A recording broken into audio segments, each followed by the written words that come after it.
राजा अपने हाथी पर सवार होकर अपने राज्य का निरीक्षण करता है।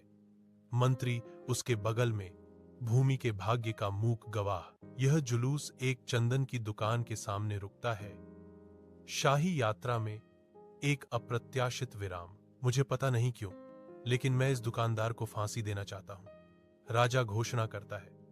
उसका सनक एक अचानक फरमान है।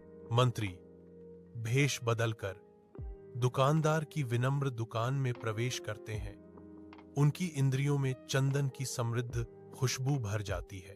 वह दुकानदार का सर्वेक्षण करता है और पूछताछ करता है।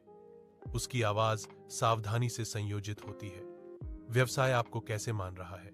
दुकानदार ने दुख से कहा, अब मेरी एकमात्र आशा है कि राजा जल्द ही मर जाए। उसके शब्द कड़वी निराशा से भरे थे।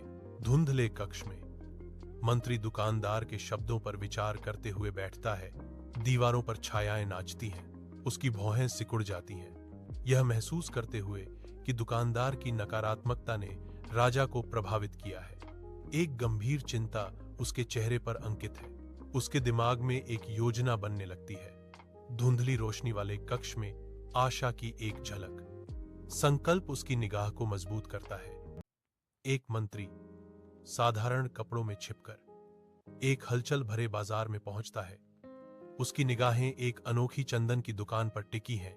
वह दुकानदार के पास जाता है। उसकी आवाज शांत लेकिन दृढ़ है। मैं कुछ चंदन खरीदना चाहता हूं। दुकानदार इस संभावना से प्रसन्न होकर एक अच्छी तरह से लपेटा हुआ बंडल प्रस्तुत करता है। यह आपके लिए अच्छी तरह से लपेटा हुआ चंदन है। मंत्री महल के द्वार से चंदन लेकर दरबार में प्रवेश करते हैं, जबकि राजा अपने सिंहासन पर प्रतीक्षा कर रहे हैं। मंत्री चंदन प्रस्तुत करते हैं, जो एक दुकानदार का उपहार है। राजा के चेहरे पर आश्चर्य झलक रहा है। जैसे ही चंदन खुलता है, उसकी समृद्ध खुशबू दरबार को भर देती है, जो राजा को इसकी गुणवत्ता से प्रसन्न करती है। चंदन को राजा से सोने के सिक्के मिलते हैं।